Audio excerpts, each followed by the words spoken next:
Welcome to 1 hour of World War II facts to fall asleep to. Tonight we're going for some of the little-known stories and interesting facts from the World War II arena, an unprecedented period of world history. Sit back, relax, and let's dive into some mind-boggling events you've never been informed of before. We're going back into the pre-war years, and we're going to look at some of the lesser-known developments that led the world into global war. Let us therefore embark on the historical odyssey by looking into some of the hitherto overlooked events that contributed toward the lead-up to World War II. They, though dwarfed by the bigger war that succeeded them, reveal interesting histories of the world inching toward its biggest war. In the quiet decade following World War I, something remarkable was happening. In secret.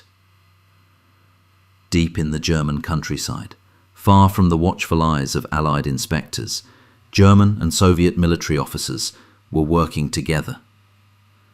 This unlikely partnership began in 1922, when Germany was still forbidden from having a proper military under the Treaty of Versailles. The Soviets, isolated from the Western world, needed German industrial expertise, so they struck a deal that would seem impossible just years later. German pilots trained at Soviet airfields, where they practiced piloting the very planes their treaty prohibited them from owning. Tank crews trained on the endless Russian steppes, where they perfected the strategies known as blitzkrieg. Poison gas was developed at secret facilities beyond the prying eyes of foreign inspectors.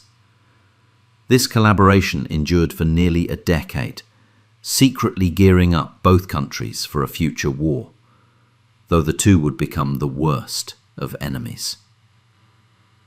The irony is great, considering the fact that the same German officers who were trained under Soviet help were the ones who were responsible for invading Russia in 1941.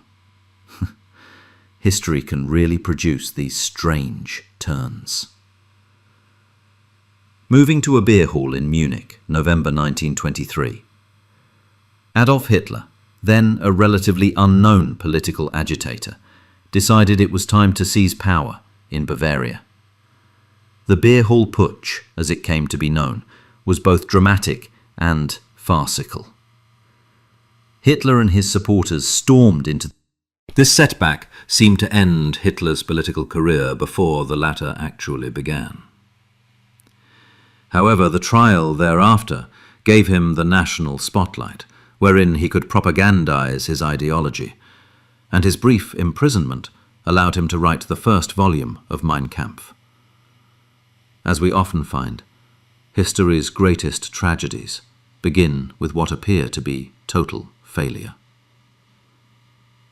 On the other continent, in September 1931, there was a minor explosion on a railway line in Manchuria that would be the stimulus for events that most historians regard as the real beginning of World War II.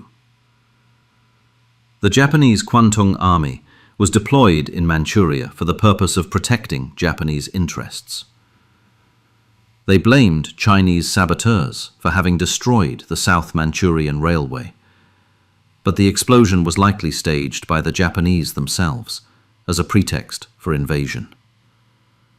Within a few months, Japanese forces had occupied the entire Manchurian region, and the Manchukuo puppet government was established. The League of Nations condemned the action, but could do nothing to stop it. Japan simply withdrew from the League in 1933, setting the dangerous precedent that would later be followed by Italy and Germany. The action brought into the world the harsh reality that international law was ineffective when faced with determined aggression, a reality that would prove fatally relevant throughout the decade of the 1930s. The conquest by Japan was very swift. In a few months, they had conquered an area more than the combined German and French territories. Local Chinese troops, weakened by internecine conflicts, were not able to make significant, effective resistance. Spain was the European laboratory for the next war, from 1936 until the end of the Civil War in 1939. The Spanish Civil War started as an ideological struggle within the nationalist revolution and republican government under Francisco Franco, but it soon brought foreign intervention into the mix. Germany and Italy sent troops, supplies, and expertise for Franco, and the Soviet Union for the Republicans. For the Germans, Spain offered an invaluable opportunity to test. The outcome of the war seemed nearly ordained by the amount of foreign aid each received. Franco's victory in 1939 provided Hitler and Mussolini with an important ally, and proved the success of their military support for proxy wars. In March of 1938, Hitler staged his first great territorial victory without the aid of force. The annexing of Austria, or Anschluss, for decades had been the goal of German nationalism, but the abruptness with which it took place took observers by surprise. Austrian Chancellor Kurt Schuschnigg was under extreme duress and resigned rather than resist German ultimatums. German forces marched across the border in front of jubilant crowds through the greater part of Austrian towns and cities. Hitler himself, who was Austrian-born, returned into his fatherland in triumph. Within a week, Austria ceased to be an independent country and was renamed the German state of Ostmark. The global reaction was exceptionally restrained. France and Britain sent official protests, but did little else. The League of Nations was technically powerless. This inactive response gave Hitler courage for his next step, the Sudetenland crisis. Then there was one of the most significant diplomatic crises of European history, though usually slighted in favor of what happened next. The Sudetenland, where Czechoslovakia was largely inhabited by ethnic Germans, became the target for Hitler in 1938. Czechoslovakia wasn't like Austria. It had fortifications, a decently equipped army, and defensive alliances with France and the Soviet Union. The crisis was at its height in September 1938, when Europe seemed to be drifting toward war. British Prime Minister Neville flew back and forth from Germany for 2 weeks, and he wanted a peaceful outcome. Chamberlain, Hitler, Mussolini, and French Premier Daladier gathered for the Munich Conference of September 29th to 30th, 1938. And they decided Czechoslovakia's fate without Czech participation. The settlement arrived at Munich transferred the Sudetenland to Germany, in return for Hitler's assurances that it would be his final European territory. As tensions built across the world, brilliant minds were quietly revolutionizing the tools of war. Some of these innovations would change warfare forever, while others remained fascinating footnotes in history. Let's explore these remarkable technological leaps that emerged from the crucible of global conflict.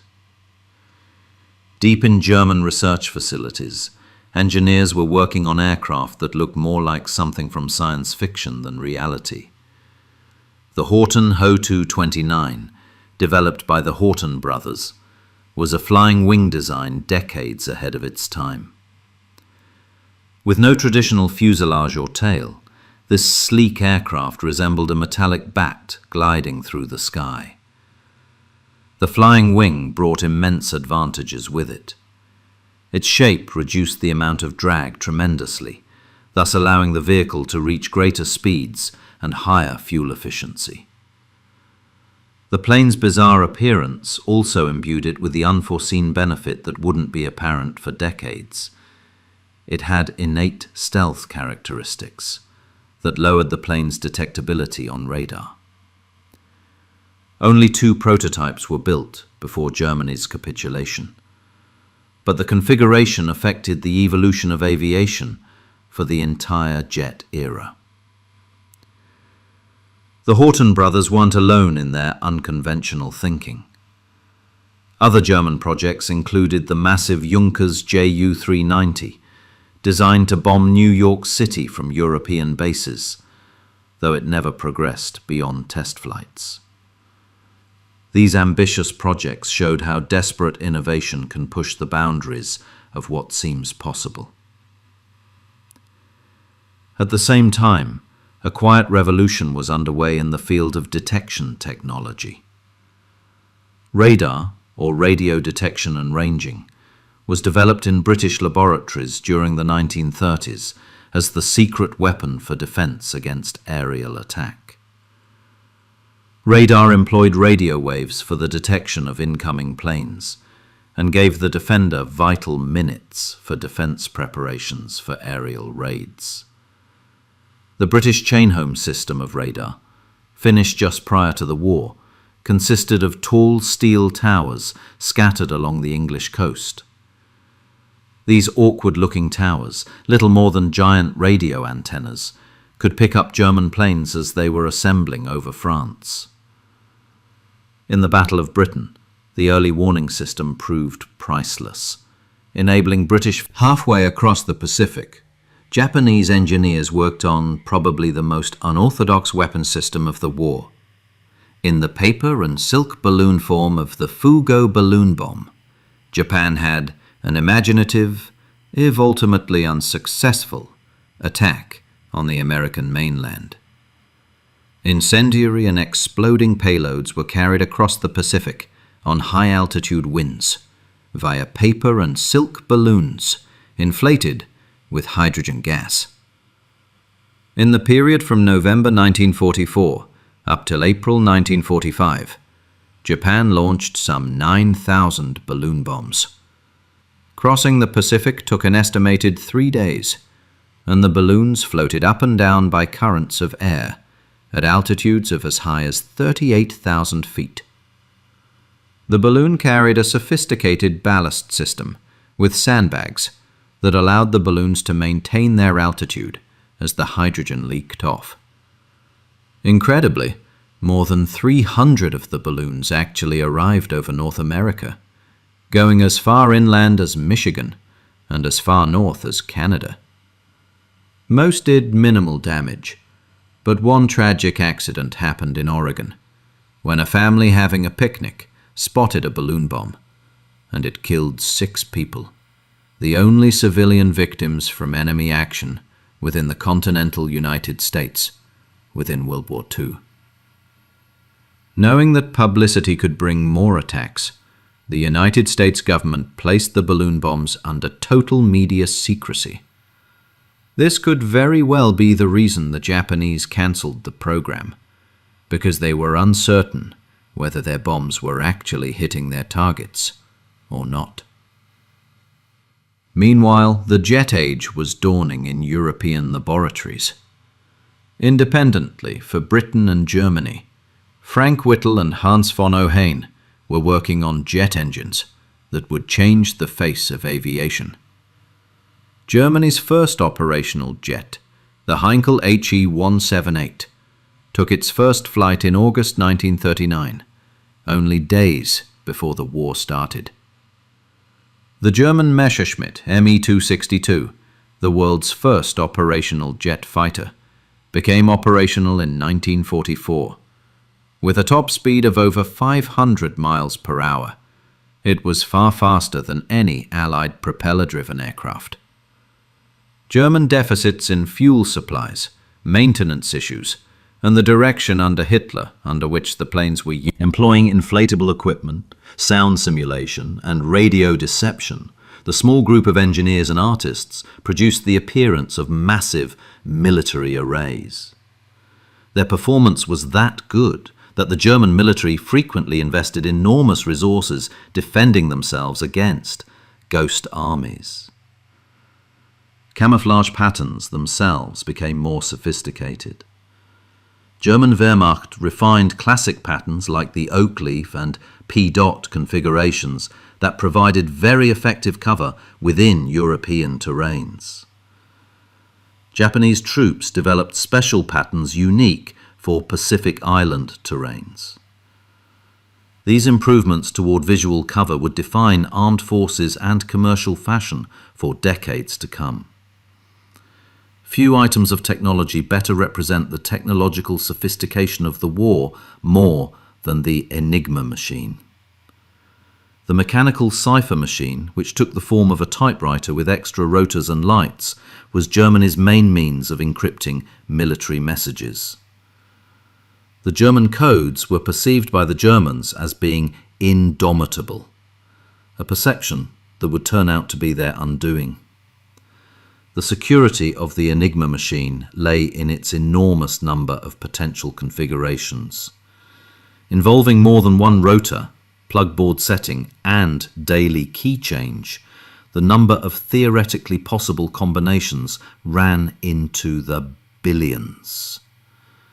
Nevertheless, the machine was flawed slightly, and the great mathematicians and cryptanalysts working at Britain's Bletchley Park, such as Alan Turing, brought into play techniques for taking advantage of the weaknesses. The cracking of Enigma under the codename Ultra gave the Allies an unprecedented glimpse of German military intentions. Allied commanders knew German intentions ranging from submarine locations in the Atlantic to troop movements within Europe. And sometimes they knew their intentions before German officers did. The intelligence gleaned through Enigma decryption is calculated as cutting the war short by 2 to 4 years. These innovations of technology remind us that war itself is the stimulant for human creativity. From the engineer's drawing boards to the battlefield, brilliant intellects labored day and night, seeking every advantage available. As we press onward through the decades, we shall find that these innovations not only molded the war itself, but the world. While the troops were fighting on distant fronts, millions of non-combatants were restructuring their daily lives for the purposes of contributing toward the war effort. The home front was transformed into a very different kind of battlefield, where victory would not consist of guns and strategies, but of ingenuity, abnegation, and the unassuming determination of the ordinary citizen. In American backyards, a silent revolution was underway. Victory gardens, as they would become known, were growing up in the most unexpected locations. Rooftops were being converted into vegetable patches in the city. Flower beds were being replaced by tomatoes and carrots in the suburbs. And even the president's front lawn boasted a victory garden. Amateur farmers were, by 1943, producing close on 40% of all the vegetables eaten within the United States. The idea was elegantly straightforward. As commercial farms could not possibly fill both defense and civilian markets, and with transport facilities stretched thin by priorities for the war, home gardening became both sensible and patriotic. Posters exhorted the citizenry to grow your own, can your own, and gardening became an expression of national duty. These garden spaces created unlikely communities. Neighbors shared seeds, tools, and expertise. Children learned where their sustenance actually originated, and households enjoyed the benefits of providing for oneself. The garden helped people feel more mastery over their lives, where all seemed not under one's command. Growing a tomato plant provided tangible proof that small actions could collectively make a difference. Systems of rationing filled out these home-created supplements, and the conservation economy became a complex one. In Britain, the Ministry of Food distributed the books of ration stamps for use for specific items only: meat, butter, sugar, tea, and even clothes needed the valuable tickets.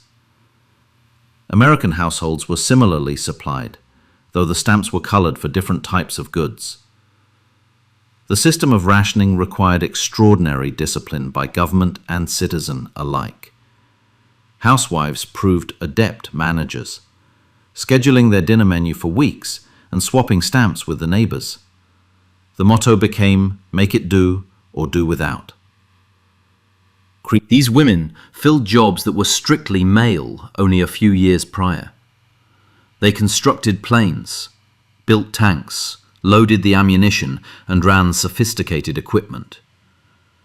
Women in Britain were in anti-aircraft units, took the ambulance trucks on air raid duty, and were employed in the munitions plants, even though the explosions were a constant threat. Soviet women took it a step further and held front-line jobs as snipers, pilots, and tank personnel. The evolution wasn't always smooth. Male labourers sometimes begrudged woman labourers, employers doubted women's abilities, and society grappled with shifting gender roles. Necessity, however, proved an effective stimulus. When labour was needed for a factory and women labourers were available, practical considerations oftentimes overruled social biases.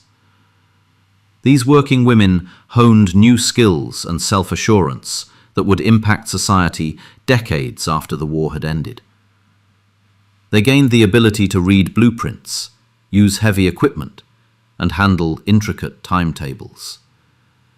They discovered talents they never knew existed, setting the stage for social advancements that would take off in the decades following. In Britain, the nightly ceremony of the blackout changed city life dramatically. As soon as the sun went down, all the windows had to be closed off, all street lamps were doused, and all cars were fitted with special headlights that emitted narrow beams downward. They wanted to give German bombers nothing they could see from the sky.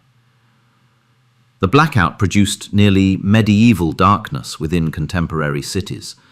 London, which had shone electrically bright, became a labyrinth of shadows, where one walked by sense of memory and by feel.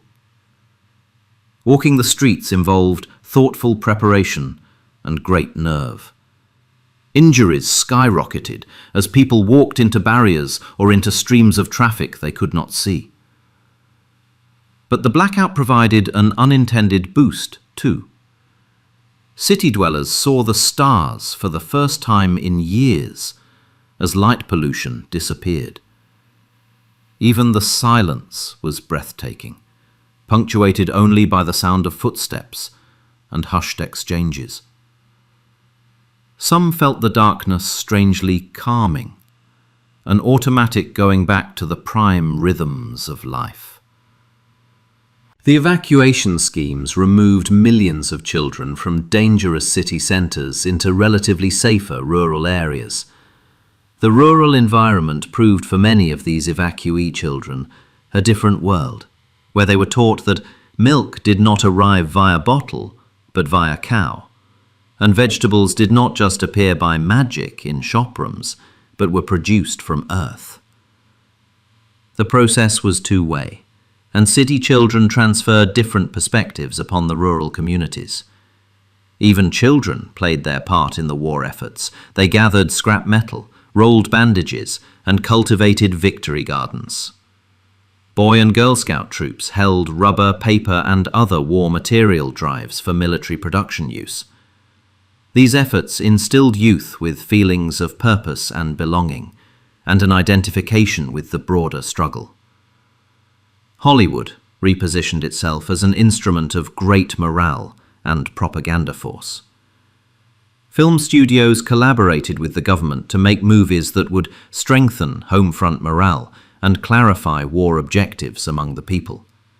Actors such as Clark Gable, Jimmy Stewart, and Henry Fonda joined the military, and others such as Bob Hope and Marlene Dietrich toured the armed forces overseas and entertained them. Films themselves were transformed just as dramatically. Love films were replaced by war movies, and even musicals became patriotic films. Movies such as Casablanca and The Best Years of Our Lives preserved the drama and emotion of life during the war. Animation facilities contributed as well, with Donald Duck promoting war bonds and Bugs Bunny satirizing Hitler through cartoons. Behind the cameras, Hollywood's technical expertise served military needs. Disney artists created training films and instruction manuals, while special effects experts developed camouflage techniques. The industry's ability to create convincing illusions proved valuable for military deception operations. Programming over the radios also adjusted for the necessities of war. Favored programs had war themes, and entertainment personalities were a constant presence at Bond rallies. The immediacy of the medium proved ideal for news reports and morale-boosting messages. Listeners gathered around the radios nightly, joining the broader world via static-ridden broadcasts. One of the great home front inventions of the war, the rubber shortage also inspired vast conservation practices among civilians. Americans brought their used tires, rubber boots, even rubber toys for recycling. Gas rationing was another tactic, utilized partly for the conservation of tire wear because the synthetic rubber used initially was more prone to decay than natural rubber. Is this trip necessary? Was another common question, because households reevaluated driving practices. The program for rubber synthesis proved the ability of American industry to respond nimbly to new demands. The technology produced for the war would ultimately render the United States nearly self-sufficient for natural rubber imports, nevertheless altering world economics on a fundamental level for the industry. These home front lives remind us that the total war is a war of the entire population, not only the warriors.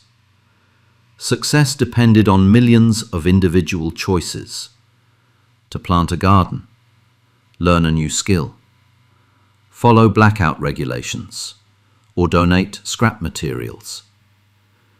In small and incremental ways, everyday persons became part of something greater than themselves, forming ties of communal purpose that would shape their societies for generations.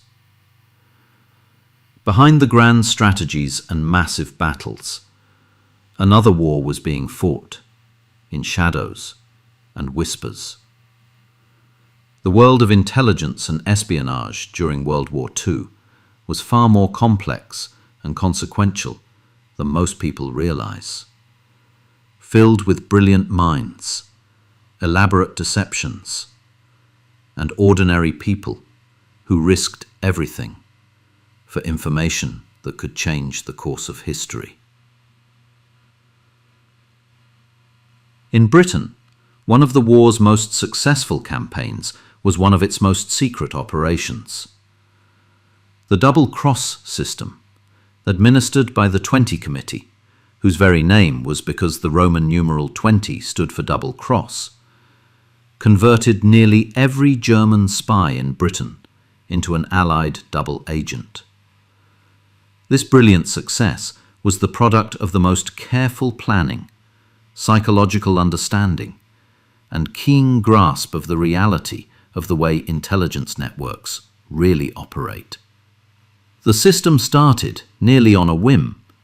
When German agents were arrested in Britain, intelligence officers were shocked to find that many were The double agents, who were assigned vivid code names such as Garbo, Tricycle, and Zigzag, were unwitting players of a great game of pretense.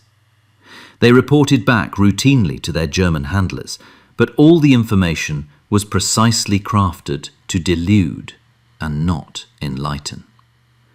False troop deployments, imaginary military formations, and fabricated shortages of supplies all passed through the system of double agents.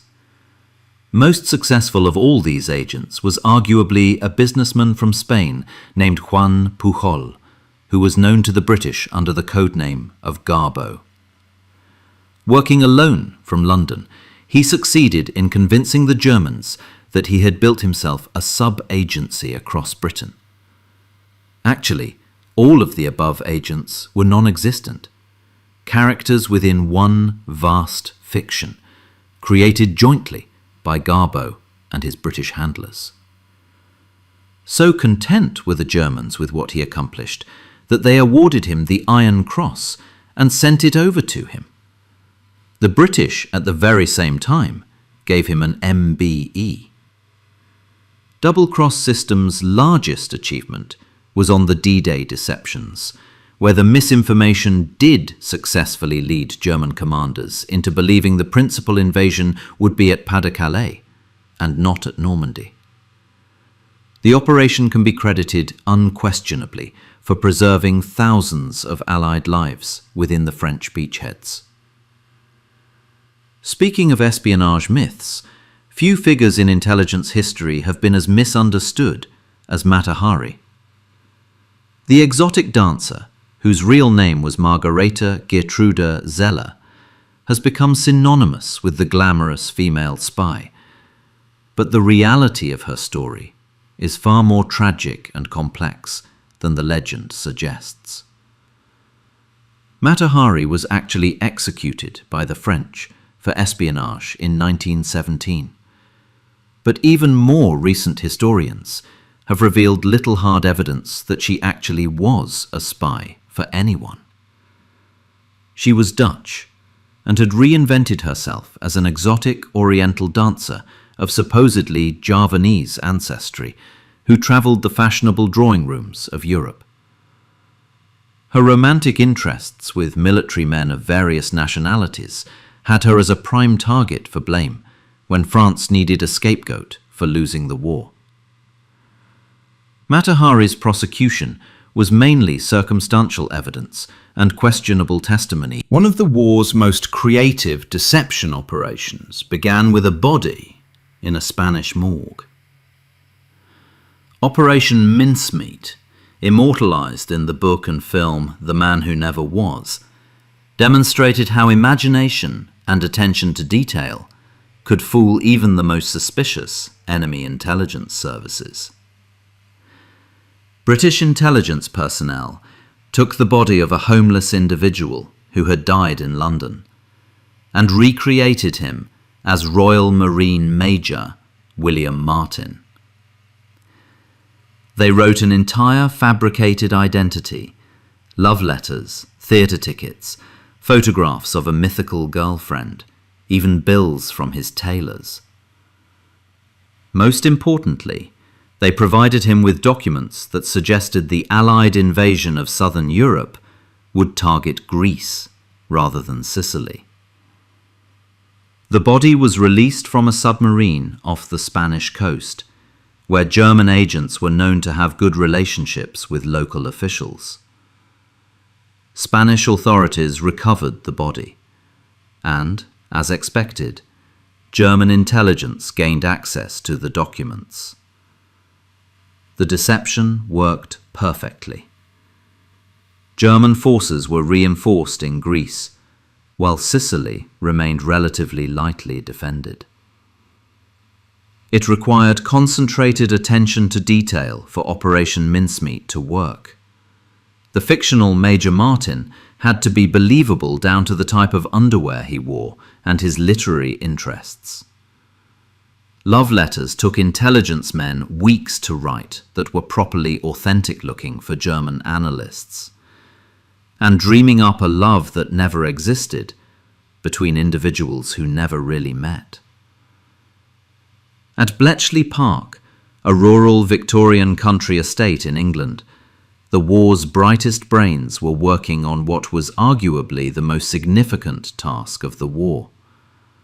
The Government Code and Cipher School, or GC and CS for short, assembled mathematicians, linguists, chess players, and crossword solvers, and presented them with the challenge of breaking the allegedly unbreakable German codes. The work at Bletchley Park was intensely collaborative, with teams working around the clock in shifts. The famous Colossus computers among the world's first programmable electronic computers, were developed specifically to help break German cipher systems.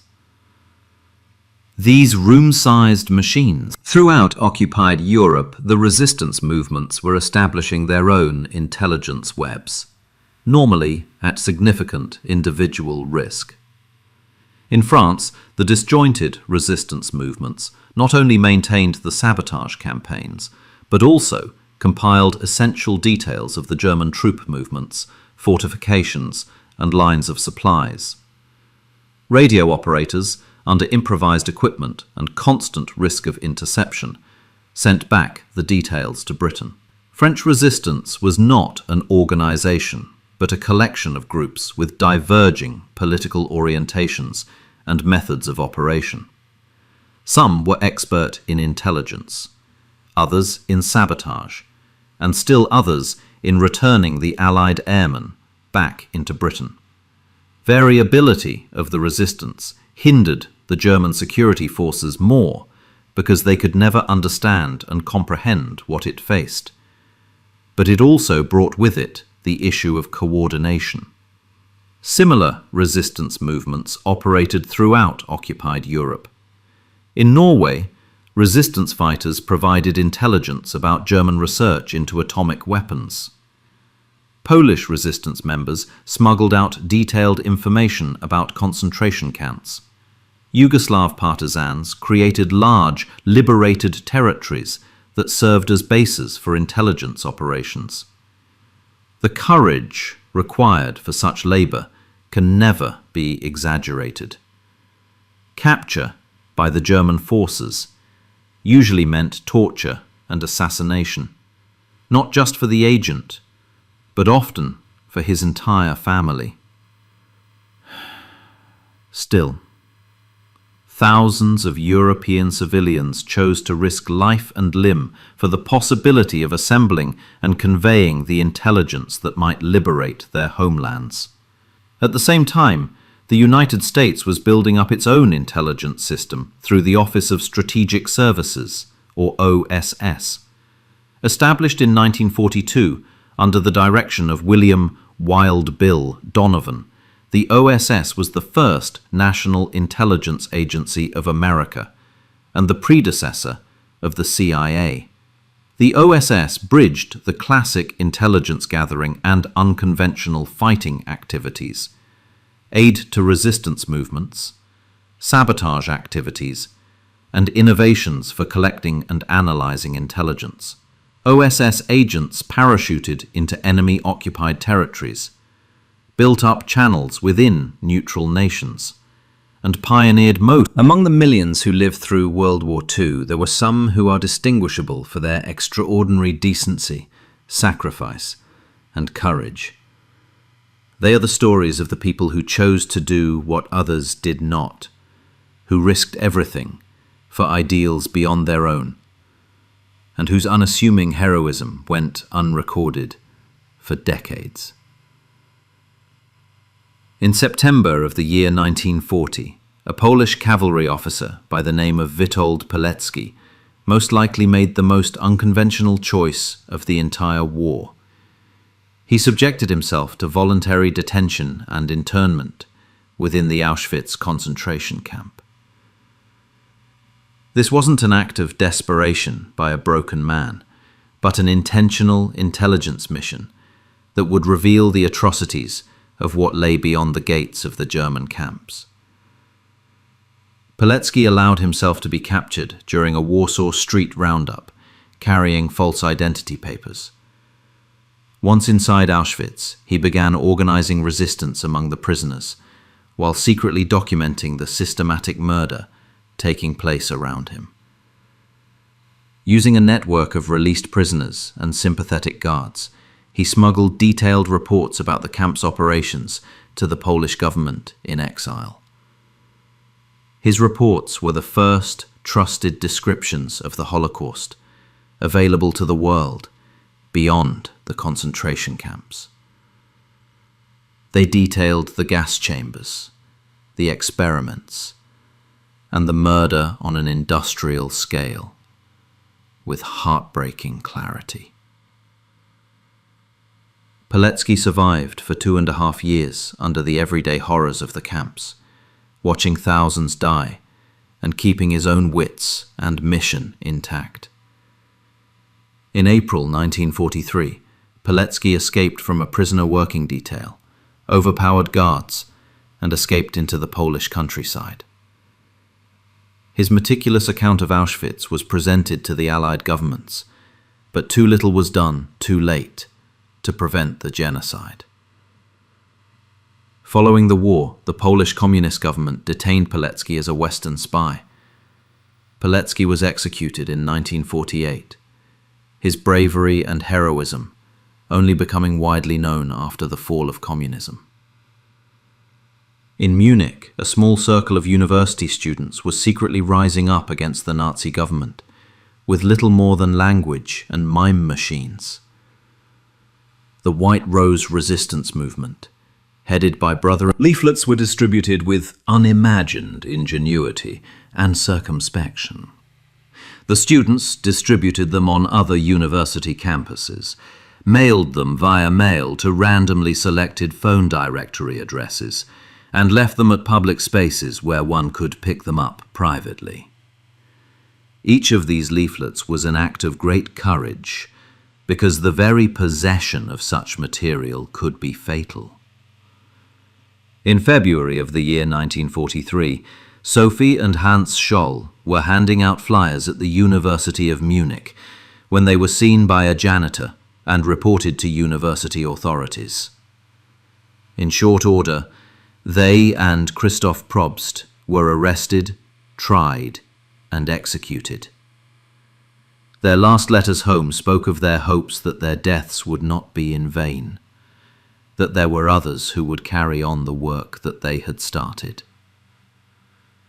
The White Rose story reminds us that resistance doesn't always require weapons. Sometimes the most powerful act is simply refusing to remain silent in the face of evil, even when speaking out means certain death. Moving to a different kind of heroism, we encounter Stanislav Petrov, a Soviet officer whose quick thinking may have prevented nuclear war. On September 26, 1983, Petrov was monitoring Soviet early warning systems when computers indicated that American intercontinental ballistic missiles were heading toward the Soviet Union. Protocol demanded that he immediately report the attack, which would have triggered automatic nuclear retaliation. In reality, Petrov took a split-second call on instinct more than technology. Something didn't seem quite right about the attack. Why would the Americans fire just 5 missiles and not carry through with a full first strike? He reported the alarm as a computer failure and not an actual strike. His intuition was proved right. The Soviet satellites had mistaken sunlight reflecting off clouds for launched missiles. Petrov's actions probably averted nuclear war, but he wasn't officially rewarded for it back then. The Soviet system would rather forget humiliating technical failure than bask in individual enterprise that violated official protocol. It wasn't until decades later that the world knew just how close it had been. Baker's activities for the French resistance were both glamorous and perilous. She went to embassy parties and social events, paying close attention to what people were saying and who went where and when. Her sheet music became a repository for secret communication, and her foreign travels as an entertainer became cover for espionage expeditions into North Africa and beyond. What Baker brought more than anything else was her singular status as a black American woman in France. She translated effortlessly from one social world into another, from the diplomat receptions into the resistance meetings, nearly incognito among the more predictable suspects, under the notice of the security services. She took her anti-fascist struggle very personally, because America never accepted her as France did, and she wanted to defend what became her home country. At the end of the war, the French government decorated Baker with the Croix de Guerre and other awards, but her work for the OSS stayed for the most part under wraps, behind her entertainments and civil rights campaigns. It wasn't until the last few decades that historians properly recognized the extent and the significance of her wartime efforts. Protecting the cultural heritage amidst war lay in the hands of a remarkable group of people, who were the Monuments Men. Alternatively referred to as the Monuments, Fine Arts and Archives Programme, the unit of Allied officers and art historians attempted to salvage and recover the endangered cultural treasures because of the war. When Allied forces were moving through Europe, the Monuments Men identified significant cultural monuments, consulted with the military commanders on measures for their protection, and sought out stolen art. The Nazis had systematically robbed art museums and collections all over occupied Europe, and much of the stolen culture was stashed in mines, castle dungeons, and secret warehouses. Work was often dangerous and never not urgent. Monuments Men entered newly liberated towns in the midst of continuing hostilities, racing to save museums and libraries before retreating Germans could loot or destroy them. They negotiated with military commanders who often thought that saving culture was an unnecessary luxury for the conduct of war. Their biggest finds were huge stashes of pills. Finally, we must remember the countless unsung heroes whose names history has forgotten, but whose actions made victory possible. In occupied territories across Europe, ordinary people made extraordinary choices daily. A French baker who hid radio equipment for the resistance, risking his life and his family's safety. A Norwegian teacher who refused to promote Nazi ideology in schools, knowing that defiance meant imprisonment. Behind German lines, partisan warriors harassed supplies and gathered intelligence. Most were adolescents who had seen their families killed during the invasion and preferred to resist rather than surrender. Their expected lifetime was in weeks, but there were always more volunteers who emerged to fill the places of the dead comrades. These private histories recall for us that history is made not only through brilliant leadership and brilliant strategy, but through ordinary people who chose courage over safety, principle over survival, and hope over despair. Their legacy is not through monuments or textbooks, but through the world that they helped shape, through their sacrifice and determination. The seas were highways of battle in the 1940s, for battles extended over thousands of miles and utilized innovations that would revolutionize naval war for all time. In the wintry waters of the North Atlantic and the tropical vastness of the Pacific, maritime operations governed the flow of supplies, the movement of armies, and the very fate of the war itself. The convoy system, developed throughout the Battle of the Atlantic, was a logistics and coordination genius that few ever quite appreciate. Picture coordinating the movement of hundreds of ships over thousands of miles of ocean, all the vessels carrying supplies critical to the survival of Britain. The logistics were mind-boggling. Merchant vessels of varying nations, sailing at varying speeds, carrying varying cargo, all of them having to arrive safely under the constant threat of submarine assault. A normal convoy could consist of tankers for aviation fuel, freighters with grain from America, refrigerated ships with meat from Argentina, and Liberty ships with military supplies. They were vessels of varied handling qualities, varied top speeds, and varied weaknesses. The commodore of the convoy, who was storms could spread convoys over hundreds of sea miles, isolating single ships till they could reassemble and rejoin the formation. Arctic ports of the USSR brought more perils. Through ice and fog could hide them from aircraft, but could make steering dangerous. Against these convoys, the German U-boat wolf packs, a novel tactic which converted solo hunting by submarine into group attacks, were deployed. The idea was beautifully straightforward, but needed untested coordination. Several U-boats would fan out over probable convoy lanes, staying in radio contact, though the danger of interception was present. When one submarine sighted a convoy, it would tail the target and broadcast the other members of the pack to close in on the position. The nighttime attacks by wolf packs were typically those where surfaced submarines could exploit their higher speed and low silhouette to cross convoy defenses. The U-boats would assail from varying directions at once and cause confusion among the escorts and render defense coordination nearly impossible. Following the firing of their torpedoes, the submarines would dive and disperse, rendering it difficult for them to be pursued. Karl Dönitz, who designed Wolfpack strategies, knew it wasn't enough to sink vessels, but to disable the entire system of convoys. If the merchant vessels could not sail safely in convoys, they would have had to sail individually, and thus become an even easier target for sinking.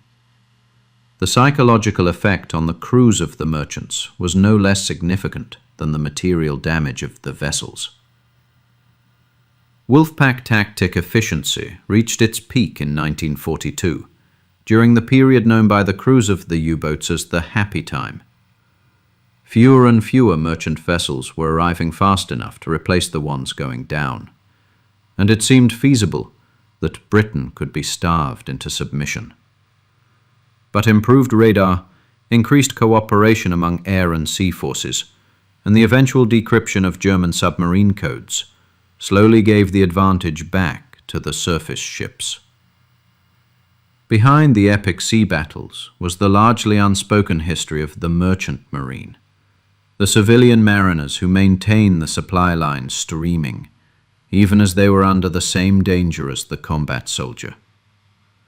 They traveled on ships which were largely cargo vessels, designed. In the American merchant marine, 26 sailors were killed for every 1,000 who served, a higher death rate than any armed force except the Marine Corps.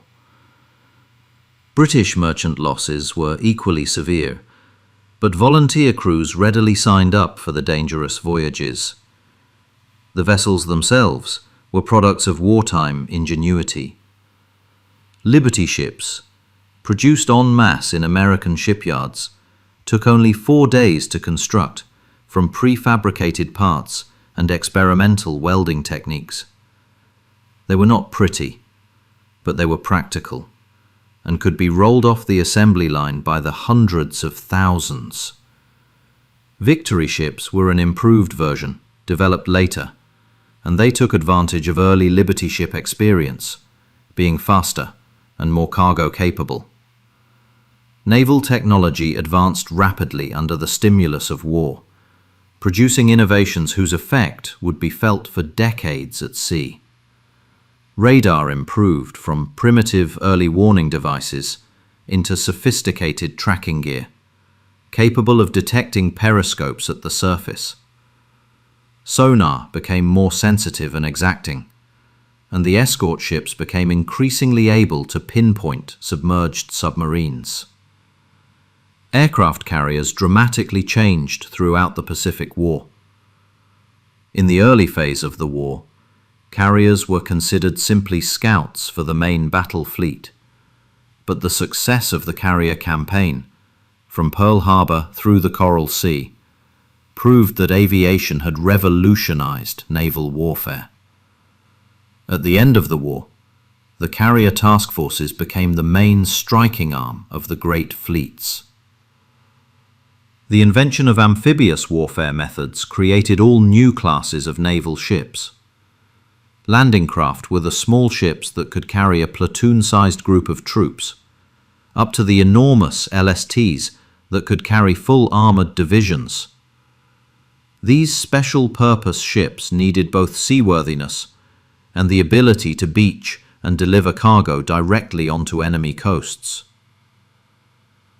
Pacific theater operations presented unique challenges that tested naval innovation and endurance. The vast distances involved meant that supply lines stretched thousands of miles across empty ocean.